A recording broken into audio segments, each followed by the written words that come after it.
शाम के 5 बज चुके हैं और आप प्रोग्राम देख रहे हैं जी 5 का 5। मैं हूं आपका मेजबान इशफाक गौहर। हर दिन 5 बजे आते हैं, कोशिश करते हैं कि आपको बाखबर करें उन छोटी बड़ी खबरों से जो अभी तक सुर्खियों में बनी रहती है, जो हमारे सोशल मीडिया प्लेटफॉर्म पर ट्रेंडिंग वीडियोस रहते हैं, जिन्हें आप देखना सुनना पसंद करते हैं, जिस पर आपका तजिया तबसरा भी होता है। कोशिश करते हैं कि वो सारे चीज़ें आपके सामने रखें। कुल मिलाकर 8 से 10 खबरें होती हैं जिन पर इस आधे घंटे के दौरान तजिया होता है, तबसरा होता है और आप तक डिटेल्स पहुंचाने की कोशिश करते हैं। आप टीवी पर आज वक्त हमें देख रहे हैं तो आप हमारे राब्ता साइट फेसबुक, यूट्यूब, ट्विटर को और हमारी ऑफिशियल वेबसाइट www.gulistannews.in पर भी ज्वाइन कर सकते हैं, जहां पर खबर, तजिया, तबसरा भी देखने को मिलेगा। और हमारे ऑफिशियल व्हाट्सएप ग्रुप पर भी आप वहां पर ज्वाइन कर सकते हैं, तो इसलिए जरूर हमारी ऑफिशियल वेबसाइट पर आइएगा। फिलहाल प्रोग्राम का आगाज उन 5 खबरों से जिन्हें अभी तक टॉप 5 हेडलाइंस में जगह मिली है। और सबसे पहली वीडियो और सबसे पहली खबर जिसे सबसे ज्यादा सुबह से लाइक और शेयर किया जा रहा है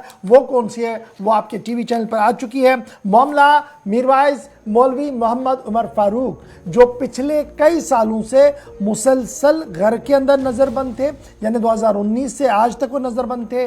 और आज सुबह बल्कि कल रात को जम्मू कश्मीर इंतजामिया की तरफ से उन्हें इस बात की इत्तला दे दी गई कि उनकी खाना नजरबंदी को ख़त्म कर दिया गया है, जिसके बाद आज तकरीबन सभी सियासी जमातों के ट्विटर हैंडलर्स पर, चाहे वो नेशनल कॉन्फ्रेंस हो, चाहे वो कांग्रेस हो, चाहे वो पीपल्स डेमोक्रेटिक पार्टी हो, पीपल्स कॉन्फ्रेंस हो, सब ने मीरवाइज उमर फारूक की रिहाई का खैर मकदम किया।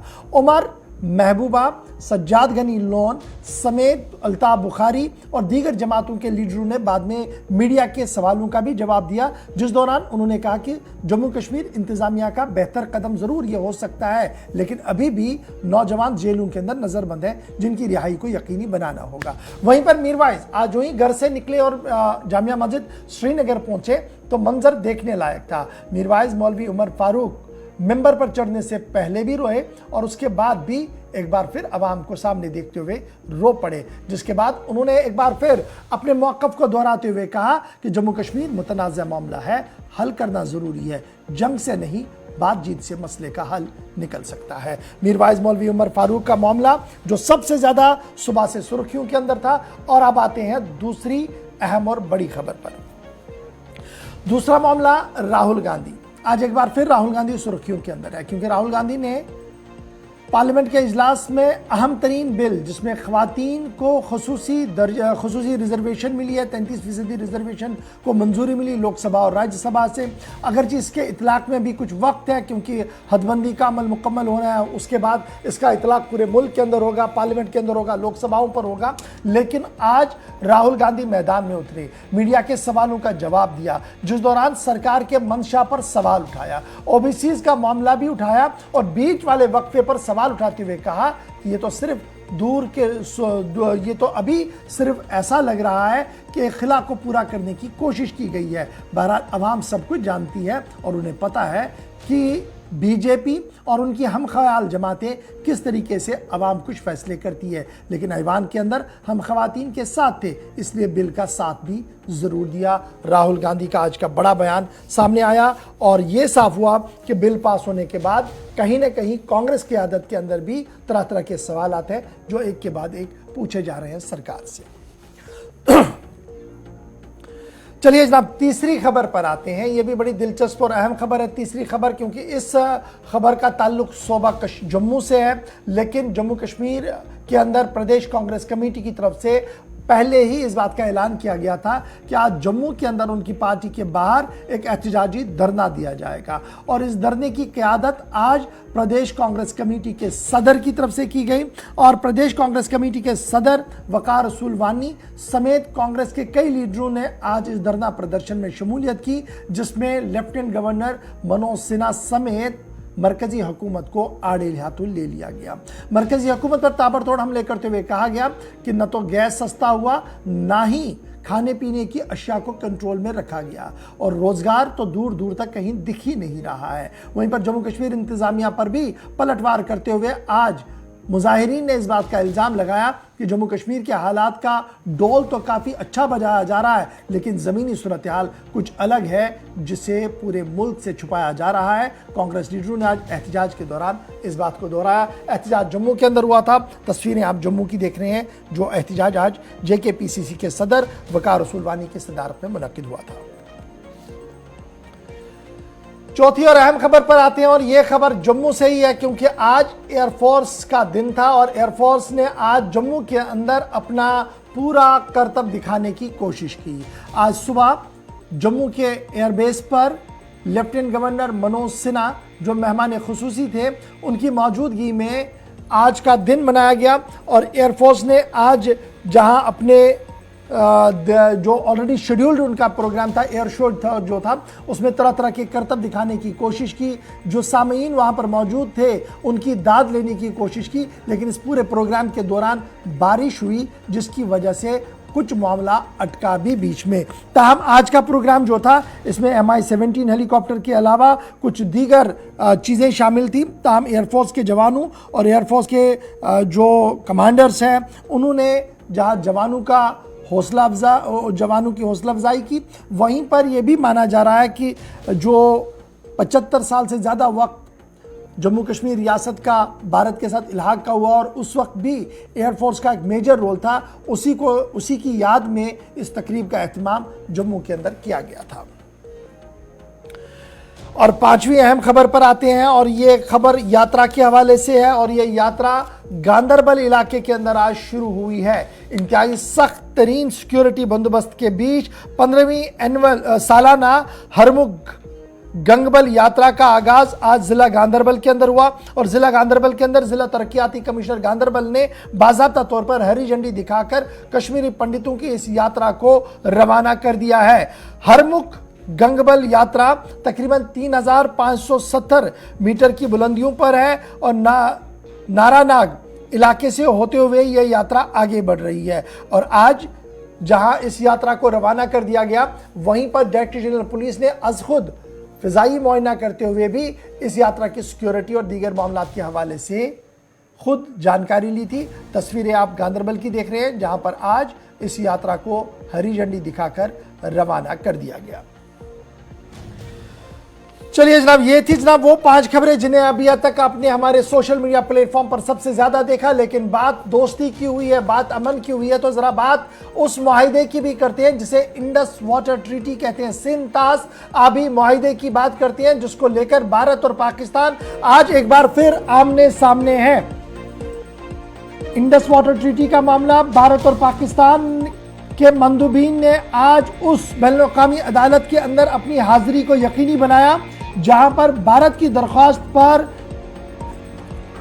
समाअत को शुरू किया गया था, क्योंकि Kishan Ganga Ratle hydel power project का मामला था जिसको लेकर पाकिस्तान की तरफ से लगातार एतराज़ात किए जा रहे थे और भारत सरकार का मौक़िफ़ काफ़ी क्लियर था कि ये पूरा मामला जो है ये एज पर सेटल एग्रीमेंट जो है उसके तहत ही किया गया है। लेकिन उसके बावजूद भी कई बार एतराज़ात उठे, जिसको लेकर भारत सरकार की पहल पर वियना के अंदर बाज़ाब्ता तौर पर इसकी समाअत हुई है। भारत सरकार की तरफ से सीनियर एडवोकेट हरीश साल्वे इस केस की पैरवी कर रहे हैं, जिनके हमरा कुछ और अफसरान भी मौजूद हैं। वहीं पर पाकिस्तान की भी सरबराही इंडस वाटर कमीशन पाकिस्तान के जो सरबराह हैं उनकी तरफ से की गई है। डेलीगेशन जो भारत सरकार की तरफ से था उनमें secretary department of water resources की तरफ से मीटिंग को अटेंड किया गया और किशन गंगा और रेटल मेटल ये जो दूसरा मामला इसके साथ जो जुड़े हुए मामलात हैं उनको आर्बिट्रेटरी कोर्ट जो है वहां पर ये जो 2 रोज़ा इजलास हो रहा है उसमें अपने मौक़िफ़ की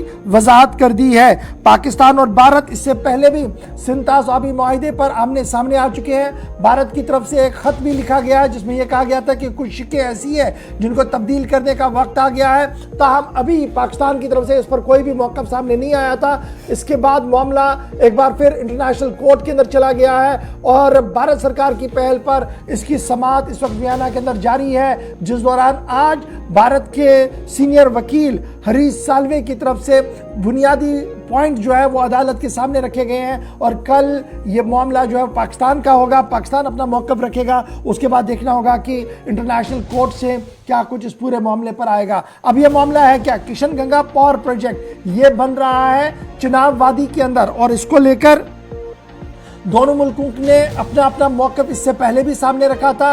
इंडस वाटर कमीशन के अफराद का मुआयना भी हुआ है, मीटिंग्स भी हुई है, लेकिन मामला हल नहीं हुआ, बार बार सवालात उठाए गए। ताहम अब यह मामला अब बैनुल-अक़वामी अदालत तक चला गया है।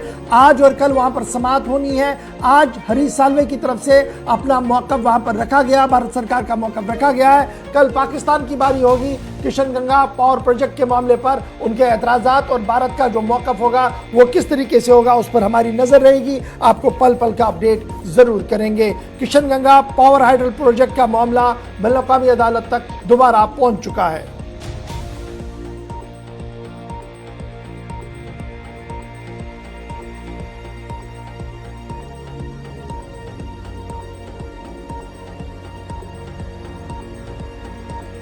आते हैं एक और अहम और बड़ी खबर की ओर। बात करते हैं श्रीनगर की, जहां पर आज मीरवाइज मौलवी मोहम्मद उमर फारूक की रिहाई हुई है और रिहाई के फौरन बाद मुख्तलिफ सियासी जमातों ने अपना मौक़िफ़ और अपने बयानात दर्ज करवाए। मीरवाइज की रिहाई का खैर मकदम किया गया, लेकिन सवाल भी आज कई ज्यादा सोशल मीडिया पर उठे हैं और सोशल मीडिया पर तब सवाल उठा जब भारतीय जनता पार्टी की तर्जुमान की तरफ से उनके सोशल मीडिया प्लेटफॉर्म पर मीरवाइज मौलवी मोहम्मद उमर फारूक और उनकी एक तस्वीर सामने आई, जिसके बाद तरह तरह की चिमे-गोइयां सामने हुई। मीरवाइज मौलवी मोहम्मद उमर फारूक की रिहाई को लेकर डॉक्टर दरख्शां अंद्राबी का मौक़िफ़ ये था कि भाई की रिहाई हुई है, उन्हें मुबारकबाद हो। तस्वीर देकर ये तासुर देने की कोशिश की गई कि ऑल इज वेल, इसके पीछे सरकारें हैं। ये बात बताई पीपल्स डेमोक्रेटिक पार्टी ने और दीगर जमातों के रहनुमाओं ने, उनकी तरफ से तनकीद किया गया। लेकिन रात दिन शाम देर होते हुए इस तस्वीर का दूसरा रुख भी सामने आया और तस्वीर का दूसरा रुख जो सामने आया, कहा गया कि ये कोई आज की तस्वीर नहीं है, तस्वीर पुरानी है। यानी जब मीरवाइज मौलवी उमर फारूक नजरबंद थे उस वक्त मुलाकात हुई है बीजेपी की तर्जुमान और इस वक्त जो चेयरपर्सन है वक्फ बोर्ड की डॉक्टर दरख्शां अंद्राबी की मुलाकात हुई है। अब ये मुलाकात किस पस मंजर में हुई, कुछ मौक़िफ़ सामने आ रहे हैं, कुछ बातें अभी दरपर्दा है। आज जरा इस पर गुफ्तगू करेंगे और इस ये जो फोटो सामने आई है और ये जो पूरा मामला चल रहा है कि बीजेपी हर एक चीज को अपनी तरफ से ले रही है। पहले कैदोबंद में रखा जाता है, सिक्योरिटी का थ्रेट माना जा रहा है और बाद में वेलकम भी किया जा रहा है, फूल मालाएं भी पहनाई जा रही है। आखिर ये किस तरीके की सियासत है, इस पर गुफ्तगू करेंगे भारतीय जनता पार्टी की तर्जुमान डॉक्टर दरख्शां अंद्राबी, जो चेयरपर्सन भी है मुस्लिम वक्फ बोर्ड की, वो हमारे साथ इस वक्त ज्वाइन कर चुकी है श्रीनगर से। बहुत बहुत शुक्रिया डॉक्टर साहिबा ज्वाइन करने के लिए। आज का दिन इंतहाई अहम है सियासी तौर पर, क्योंकि काफ़ी नज़रें मीरवाइज मौलवी उमर फारूक की रिहाई को लेकर थी और इस बीच आज रिहाई हुई, सबके बयानात सामने आए। आपका भी एक बयान सोशल मीडिया के जरिए से सामने आया जो आपने ट्विटर पर दिया है, उस पर जिस तरीके के अल्फाज इस्तेमाल किए गए और जो फोटो इस्तेमाल किया गया, इस पर सियासत काफी ज्यादा हो रही है। सबसे पहले भारतीय जनता पार्टी का मौक़िफ़ मीरवाइज मौलवी मोहम्मद उमर फारूक की रिहाई को लेकर।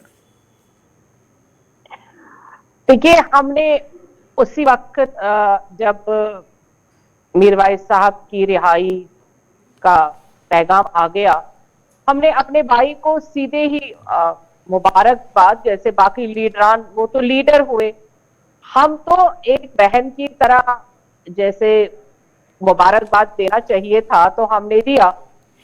आप जानते हैं कि और सभी को ये जानना चाहिए कि जब आप के पास कोई तस्वीर होगी तो आप उस तस्वीर का इस्तेमाल करते हैं जब आप के दिल में खुशी होगी। तो हमने भी अपनी खुशी का इजहार किया कि हमने भाई को आज, मीरवाइज साहब को आज नमाज पढ़ने जाना था, जिसके लिए हम कोशां थे एडमिनिस्ट्रेशन, क्योंकि आज अगर वक्फ के चेयरपर्सन की हैसियत से देखा ना जाए, एक बहन की हैसियत से भी देखा जाए, तो ये बात तो हमें इसलिए भी दी थी। और हमने उसी वक्त लिखा था, इसको सियासी गलियारों में गलत तरीके से ना देखा जाए। शायद या तो लोगों ने ट्वीट नहीं पढ़ा है या तो समझ नहीं आया है, क्योंकि आजकल हर बात सियासत होती है। हम काम करते हैं और मुबारकबाद देना, और वो भी मीरवाइज साहब को, कोई गुनाह नहीं है।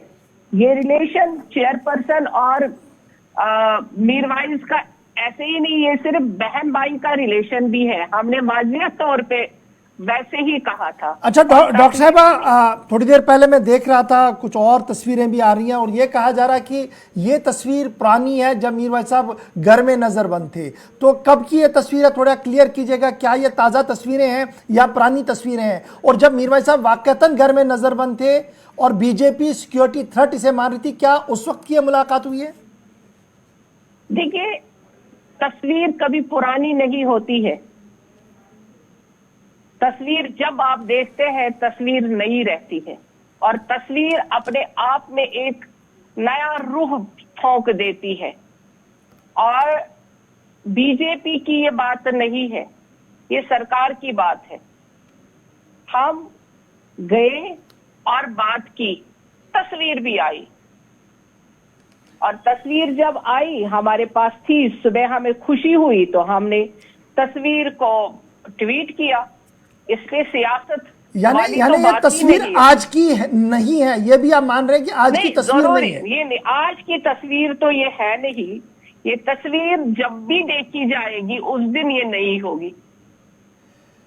तो कल तक जिसे बीजेपी या सरकार सिक्योरिटी थ्रेट मान रही थी, उसके साथ सरकार का एक आदमी जाकर मिल रहा है, क्योंकि आप कह रहे हैं कि सरकार का प्रोग्राम था जी मिलना, तो ये क्या मैं ये मानूं कि ट्रैक 2 पर कुछ चल रहा था?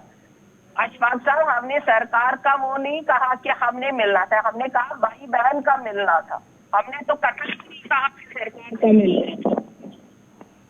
डॉक्टर साहब क्या ये मिल सकते हैं जी? हम तो मिल सकते हैं ना। मीरवाइज साहब है, एक बोर्ड को हम चला रहे हैं जो रिलीजियस बोर्ड है, उसमें हमें रिलीजियस प्रीचर्स की और रिलीजियस रीडर्स की बहुत जरूरत होती है। जितनी देर में हम लाइब्रेरी में किताबें पढ़ेंगे और उससे शरई तौर पे अपने आप को मानेंगे कि हम अब सब कुछ जान गए, उतनी देर में अगर हम मीरवाइज साहब के पास बैठेंगे, एक बात करेंगे, उनसे सुनेंगे, तो हम एक लाइब्रेरी के माध्यम वहां बैठेंगे और उनसे जब हम सीखेंगे तो वो हम अमली तौर पे अमलाएंगे।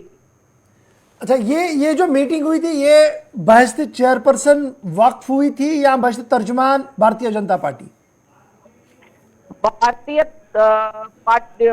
जनता पार्टी के तर्जुमान के हैसियत से बिल्कुल नहीं हुई थी। एज अ चेयरपर्सन ही हम गए थे, मगर हम एज अ सिस्टर गए थे, एज अ बहन गए थे भाई से मिलने के लिए। अच्छा डॉक्टर साहब, मैं जरा और आगे बढ़ूंगा। ये तो आज की तस्वीर का वीडियो था, जो फलसफा आ रहा था सामने, इस पर तरह तरह की बातें हो रही थी। आपने थोड़ी बहुत क्लियर की कि आज की तस्वीर नहीं है, तस्वीर थोड़े दिनों पुरानी है। जब मेंबर बनाना था मज़ार शोदा के पास ईदगाह के अंदर, तब आप मशावरत के लिए गए थे, क्योंकि अब औकाफ की तरफ से ट्वीट आया है थोड़ी देर पहले, उन्होंने वजाहत कर दी है इसकी। लेकिन दूसरा मामला है, इससे पहले भी मजहबी स्कॉलरों की रिहाई हुई, दाऊदी साहब की रिहाई हुई, वीरी साहब की रिहाई हुई, वहां पर भी आपका एक ऑडियो वीडियो वायरल हुआ जहां पर आप लोगों से कह रहे हैं कि आप खुश हुए, हमने अपना काम किया। तो क्या हम ये माने कि जिस तरीके से इल्जाम लगाया जा रहा है कि पहले कैदबंद किया जा रहा है, बाद में रिहाइयां दी जा रही हैं? देखिए, जो ये कह रहे हैं ना, उनके जुबान से ये शोभा नहीं दे रहा जी। जो लीडर्स ये कह रहे हैं, उनकी जुबान से ये शोभा नहीं दे रहा है कि वो ऐसा कह रहे हैं, क्योंकि कैदोबंद और खून की होलियां उन्हीं के टाइम पे होती थी, और हमने जो अमन लाया, तरक्की दी, और हमने जो वादे किए हैं, उनकी ही गलतियों की सजा हमारी अगली पीढ़ियों तक ये तो चलता रहता। लेकिन अल्हम्दुलिल्लाह 19 के बाद यहाँ पे अमन, तरक्की और खुशहाली है। उसी अमन की बदौलत आज ये सब मुमकिन हो रहा है, वरना हमने पिछले 35 सालों में जो कैदो मशक्कत यहाँ पे देखी, जो खून की होली देखी, उसमें तो ये मुमकिन ही नहीं था। आज हमारे मीरवाइज साहब जाते और उनको फूल मालाओं से जो स्वागत किया गया नौहटा में, तो वहां तो पथराव होता था। ये हमारा वादा रहा है और उसी वादे के तहत आज हमारे मीरवाइज साहब वहां गए तो आपने देखा लोगों ने वालाना खुशियां भी मनाई और वालाना इस्तकबाल भी किया। ये अमन में सिर्फ मुमकिन है और ये हमारी सरकार में सिर्फ मुमकिन है। जो हमारी सरकार ने वादे किए और एडमिनिस्ट्रेशन ने वादा किया वो हमने पूरा किया। अच्छा डॉक्टर साहब, आप इनफरादी तौर पर सबसे मिले हैं जो गुज़श्ता दिनों से रिलीज हुए, आज मीरवाइज साहब तक भी आप मिल चुकी हैं। क्या सोच में तब्दीली है, बदलाव है 2019 और 2023 के अंदर? जी, आप इन तीनों लीडरों से मिली हैं, मजहबी पेशवाओं से मिली हैं, और 2019 की आवाज और सोच और 2023 में कोई फर्क आपको नजर आया? क्योंकि पहले भी आप इनको मॉनिटर कर रहे थे, देख रहे थे, आज बिल्कुल नजदीक से देख रहे हैं, तो कितना बदलाव आपको नजर आया? क्या मौक़िफ़ में कोई तब्दीली आपको नजर आई? देखिए, जो हमारे मजहबी रहनुमा होते हैं उनका मौक़िफ़ हमेशा सही रहता है, समाज को एक सही राह दिखाते हैं। इशफाक साहब वो कभी नहीं चाहेंगे कि समाज में और सोसाइटी में किसी भी कौम में फसाद हो, लेकिन वक्त का तकाजा क्या होता है वो उसको उस वक्त देते हैं। लेकिन अल्हम्दुलिल्लाह हमारे तमाम जो हमारे लीडर्स हैं, जो हमारे रिलीजियस लीडर्स हैं, हमेशा समाज को सही राह दिखाने के लिए ही मेरे रसूल सल्लल्लाहु अलैहि वसल्लम पे बैठेंगे। और आज नौजवानों को बहुत जरूरत है, हमारी कौम को बहुत जरूरत है ऐसे रिलीजियस लीडर्स की, और वो अपना रोल अदा करेंगे। यानी कहीं आप ये मान रहे कि सोच में तब्दीली है सबके? देखिए, जब हवा बदलती है सोच बदलती है। आज जिस तरीके से मीरवाइज साहब ने यह कहा कि देखिए उनको सेपरेटिज्म और अलहदगी पसंद जो लेबल की जा रही है वो सिर्फ इसलिए की जा रही है, वो चाह रहे सन 47 के जम्मू कश्मीर को एक मॉडल के तौर पर देखना चाहते हैं। आधा हिस्सा पाकिस्तान, आधा हिस्सा चीन, आधा इधर है, इसको हम एक यूनाइटेड सिस्टम के तौर पर देखना चाहते हैं, खुद मुख्तियार रियासत की तौर देखना चाहते हैं।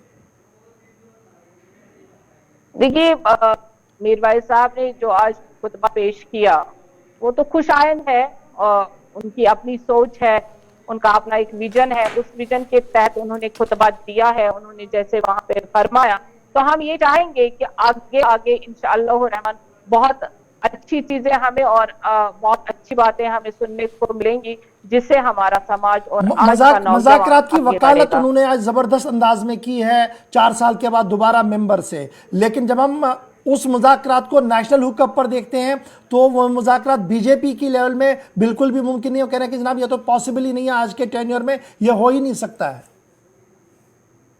देखिए, वो वाला हिस्सा हमें पता नहीं, आपसे पता कि हम मसरूफ थे काम में, वो हमें नहीं पता है कि उन्होंने खुतबे में क्या बता दिया है वहां पर। जो हम सुनेंगे तो हम आपसे फिर उस पर बात करेंगे। चलिए, बहुत बहुत शुक्रिया डॉक्टर दरख्शान अंद्राबी साहब हमारे साथ ज्वाइन करने के लिए। इसलिए आज की गुफ्तगू आपकी बड़ी इंपॉर्टेंट थी क्योंकि आपका वीडियो, आपके फोटोज कुछ वायरल हो रहे थे जो मीरवाइज साहब के साथ थे और तरह तरह की चीमें गोइयां हो रही थी। क्या ये आज का वीडियो था, कब का था? तो बात क्लियर हुई, फोटो पुरानी थी लेकिन मामला नया था। सियासत है और सियासत के अंदर कुछ भी मुमकिन हो सकता है और वो कुछ भी क्या है उसकी आपकी अक्कासी कर दी गई है। फिलहाल बढ़ते हैं जी आगे, बात जरा चुनाव की भी करते हैं चलते चलते, क्योंकि अर्बन लोकल बॉडीज का चुनाव जम्मू कश्मीर के अंदर होने जा रहा है और इस सिलसिले में जम्मू कश्मीर इंतजामिया अपने तरीके से जहां तैयार बैठी है, वहीं पर खबर यह भी है कि सियासी पार्टियों ने भी लंगर लंगूट कस लिया है। आज जब हम जनूबी कश्मीर की बात करते हैं, साउथ कश्मीर की बात करते हैं, तो सियासी पार्टियों के लीडरों ने घर घर और गली गली नुक्कड़ नुक्कड़ जाकर आवाम से बात करना शुरू कर दिया है। सबकी नजरें नौजवान वोटर्स पर है कि नौजवान अब की बार बदलती हवा के बीच किसका रास्ता थामेंगे, कहां की ओर जाएंगे। National Conference, Peoples Democratic Party, Congress, Apni party, Bharatiya Janata party south Kashmir के अंदर एक्टिव कैंपेनिंग करते हुए आज से ही नजर आ रहे हैं। अगरचे अभी न तो बीजेपी, न तो इलेक्शन कमीशन और ना ही स्टेट एडमिनिस्ट्रेशन की तरफ से कोई वाजिया बात सामने रखी गई है कि बल्दियात के चुनाव कब करवानी है, लेकिन जिस तरीके की पहल शुरू हुई है साउथ कश्मीर के अंदर, वो ये साफ दिखा रहा है कि आने वाले दिनों में इंतखाबी दंगल इंतहाई दिलचस्प मोड़ में दाखिल हो सकता है। सीधे साउथ कश्मीर, जहां से फिदा हुसैन हमारे साथ है। फिदा, बहुत शुक्रिया ज्वाइन करने के लिए। जब हम साउथ कश्मीर की बात करते हैं तो बड़ी चीजें पहले सामने हैं, और उसके बाद यह भी दिख रहा है कि अब दिन हो या रात कैंपेनिंग कहीं ना कहीं शुरू हो गई है, जबकि बल्दियाती इंतखाबात के हवाले से अभी कोई न तारीख है न कोई शेड्यूल है, लेकिन सियासी मैदान में उतरने के लिए नौजवानों को अपनी तरफ रागिब करने के लिए तैयारियां बहुत ज्यादा हो रही हैं। मुख्तलिफ बहानों से मीटिंग्स बुलाई जा रही हैं। क्या कुछ कहानी है साउथ कश्मीर की? देखिए इशफाक, अगर मैं अर्बन लोकल बॉडीज की बात करूंगा, क्योंकि अर्बन लोकल बॉडीज के हवाले से जो पारा इस वक्त दक्षिण जनूबी कश्मीर में चढ़ा हुआ है वो सर चढ़कर बोल रहा है। हालांकि अभी तक नोटिफिकेशन का इंतजार है लोगों को, और लोग चाहते हैं कि इस बार जो है कहीं ना कहीं पे हम तब्दीली चाहेंगे। तब्दीली किस तरह की? क्योंकि लोग बार बार यही कहते हैं कि जब यहाँ पे अर्बन लोकल बॉडीज के इलेक्शंस हुए हैं तब हमने सिर्फ और सिर्फ तैमूर तरक्की के लिए ही वोट दिए हैं। अब ये देखना होगा कि जो पहले काउंसलर चुने गए हैं, क्या उनको फिर से दोबारा यहाँ के लोग काउंसलर देखना चाहते हैं? क्या उनके जो उन्होंने बातें कही थी उस वक्त यहाँ पे इंतखाबात हुए थे कि मैं आपके सड़कें बनाऊंगा, मैं आपकी गली कुचे जो है वो ठीक करवाऊंगा, लाइटें लगवाऊंगा, क्या वो सब चीजें हुई है? क्योंकि कुछ लोग जो है हमारे साथ इस वक्त मौजूद है जिनके साथ हम बात करेंगे। लेकिन असल मुकाबला इस बार जो है त्रिकोणीय तो नहीं है, लेकिन इस बार हम ये कह सकते हैं कि ट्रायंगुलर को छोड़िए, क्योंकि इस वक्त बहुत सारा मुकाबला जो है यहाँ की पॉलिटिकल पार्टीज के बीच होगा। हमारे साथ एक नौजवान है जिनके साथ हम बात करेंगे। सबसे पहले आप नाम बताइए और ये बताइए कि आने वाले अर्बन लोकल बॉडीज में आप किस तरह की डेवलपमेंट चाहते हैं, आप किस तरह की डेवलपमेंट चाहेंगे? देखिए, जहाँ तक यूएलबी जो अर्बन लोकल बॉडीज के इलेक्शन का वास्ता है, तो 2018 में इलेक्शन होने के बाद जो हमारे काउंसलर इलेक्ट हुए हैं और हमारे जो chairman municipal councillor engineer Salal Ahmad Shah साहब भाई, तो मुझे लगता है कि शूर के हिसाब से मैं ये कह रहा हूँ कि then of the previous term जो पिछला हमारे यहाँ पे हुआ था उससे बेहतर काम हुआ है। जैसा कि अगर हम सैनिटेशन के बारे में बात करेंगे या डेवलपमेंट के बारे में, देखो जो हम ये नहीं कर सकते, अपनी डेवलपमेंट को कंपेयर नहीं कर सकते। एक चीज आपसे मैं जरूर ये सवाल करना चाहूंगा, क्योंकि इस बार मुकाबला पीडीपी से भी होगा, बीजेपी से भी होगा, नेशनल कॉन्फ्रेंस से भी होगा, आम आदमी पार्टी से भी होगा, यानी कि सभी पॉलिटिकल पार्टी जो है मैदान मारने की फिराक में है। तो आपको लगता है कि इस बार मुकाबला कांटेदार होगा, इस बार मुकाबला जो है एक बार फिर डेवलपमेंट पर ही होगा? देखिए, जो यहाँ पे सियासत है, सियासत के शिकार यहाँ पे 77% लोग हैं, लेकिन इस बार हमें उम्मीद है और हमें भी ये लगता है और ये बखूबी ये साबित भी हो जाएगा कि इस बार ना पीडीपी की तरफ देखा जाएगा, ना कांग्रेस की तरफ देखा जाएगा, ना किसी पार्टी की तरफ देखा जाएगा। अगर देखा जाएगा तो वो डेवलपमेंट की तरफ देखा। अच्छा, पॉलिटिकल पार्टीज को आप नहीं देख रहे, आप डेवलपमेंट देख रहे हैं। हम उन फेसेस को इलेक्ट करेंगे, हम उन फेसेस को रिप्रेजेंटेशन के लिए रखेंगे जो फेसेस एडमिनिस्ट्रेशन पब्लिक के बीच सच में एक ब्रिज का काम करेगी, जो हमारी डिमांड, हमारे प्रॉब्लम्स की रिसानी जो एडमिनिस्ट्रेशन तक पहुंचाएगी, हम उसको जिताएंगे। इस बार बिल्कुल जो एक नौजवान है जिन्होंने हमारे साथ बात की है, कहा कि हम तो पॉलिटिकल पार्टीज को नहीं देखेंगे, हम किसी भी पार्टी को नहीं देखेंगे, कौन सी पार्टी क्या है, लेकिन अगर हम देखेंगे हम उन चेहरों को देखेंगे जो चेहरे जिन्होंने हमारे लिए काम किया है जब हमने वोट दिया था, इलेक्शन हुए थे। लेकिन जो सियासी पारा है, देखिए इससे पहले जहां पर कुछ पॉलिटिकल पार्टी जो है पर्दे के पीछे थी, लेकिन वो इस बार कहीं ना कहीं पे जनूबी कश्मीर के जिला अनंतनाग की अगर बात करेंगे, कुलगाम की बात करेंगे, शोपियान की बात करेंगे, या बहुत सारे ऐसे इलाके हैं जो म्युनिसिपल के जुमरे में आ जाते हैं, वहां पर हम देख रहे हैं कि जहां नेशनल कॉन्फ्रेंस जो है डोर टू डोर कैंपेन कर रही है, जहां पर पीडीपी जो है डोर टू डोर कैंपेन कर रही है, जहां पर Indian National Congress door to door campaign कर रही है। और जैसे कि मैं प्रोग्राम से पहले कुछ लोगों के साथ बात कर रहा था, उन्होंने कहा कि आम आदमी पार्टी, यानी कि जहां पे आम आदमी पार्टी को एक के बाद एक नुकसान उठाना पड़ा जम्मू से लेकर श्रीनगर तक, और वो भी कहीं ना कहीं पे अपने चेहरों को इस बार मैदान में उतारने के लिए तैयार है, क्योंकि बात यहाँ के लोगों के साथ चली रही है। हम एक और यहाँ पे जो हमारा चेहरा है यहाँ पे इससे हम बात करेंगे। आप माइक दे दीजिए यहाँ पे इनके हाथ में, क्योंकि आप अपना नाम बता दीजिए और बताइए कि इस बार किस तरह की डेवलपमेंट आप चाहेंगे। अगर हम जिला अनंतनाग की बात करेंगे या बिलखुसूस अनंतनाग म्युनिसिपल कौंसिल या बिल्कुल जनूबी कश्मीर में अगर हम नजर डालें। देखिए, पहले मेरा नाम सजाद अहमद है। मैं आपको बताना चाहूंगा कि जो खासकर हम अपने टाउन की बात करेंगे, जो हमने ग्राउंड पे डेवलपमेंट देखी है, बिल्कुल वो डेवलपमेंट दे है। नो मैटर वहाँ पे कोविड पीरियड भी था, 2 साल कोविड पीरियड भी था, लेकिन जो यंग जनरेशन थी, जो यंग यहाँ पे काउंसलर्स थे, उन्होंने अच्छा काम किया है और एक्सेप्ट करते हैं कि आगे भी जो अनंतनाग का माहौल है, अनंतनाग का माहौल बड़ा हसास इलाका है और यहाँ के लोग हमेशा ये देखते हैं कि हमारे लिए काम कौन करेगा। जो डेवलपमेंट पिछले लोगों ने, अगर उन्होंने डेवलपमेंट की होगी तो ऑब्वियसली लोग उनको ही सामने लाएंगे, अगर उन्होंने डेवलपमेंट नहीं की होगी तो ऑब्वियसली उनको नहीं लाएंगे। ये क्लियर कट है। अनंतनाग के लोग हसास है, वो जानते हैं कि हमें डेवलपमेंट पे ही वोट देना। अगर पॉलिटिकल पार्टीज मैदान में उतरते हैं, सभी पॉलिटिकल पार्टी, क्या आप मानते हैं कि इस बार मुकाबला कांटेदार होगा? नहीं, ऐसा तो बिल्कुल भी हम नहीं कह सकते, क्योंकि पॉलिटिकल पार्टी का काम होता है कि लोगों को बेवकूफ बनाना। मैं आपको बोलूंगा, पिछली बार एक बड़ा लीडर था किसी पार्टी का, वो लोगों को बोलता कि आप हमारे कोई काउंसलर चुन के दे दीजिए, उसको हम काउंसिल में भेज के हम 8 दफा 370 वापस लाएंगे। How come it is possible? वो तो लोगों को बेवकूफ बनाने वाला। हमें तो डेवलपमेंट के लिए चाहे ना हमारा नुमाइंदा, वो तो ऐसी बात पॉलिटिकली तो हम नहीं देखते हैं। बिल्कुल इशफाक, जहां पे इन्होंने कहा कि जो कुछ काउंसलर साहिबान हैं जिन्होंने अच्छा काम किया है, जरूर वो एक बार फिर काउंसिल में हम उनको देखेंगे। और यहाँ पे पॉलिटिकल पार्टीज के बीच लड़ाई नहीं है, लेकिन पॉलिटिकल पार्टीज के बीच ऐसा लग रहा है कि आने वाले वक्त में यहाँ पे जो जोर आजमाई होगी, क्योंकि हम देख रहे हैं कि जहां अपनी पार्टी का यहाँ पे म्युनिसिपल काउंसिल उनका अपना ऐसी नेशनल कॉन्फ्रेंस के पास है, कुछ पीडीपी के पास था, लेकिन वो बाद में फिर नेशनल कॉन्फ्रेंस के पास चले गए, कुछ कांग्रेस के पास है। लेकिन असल मुकाबला जो है, जैसे मैंने कहा पहले भी आगाज में, प्रोग्राम के आगाज में, कि यहाँ पे अब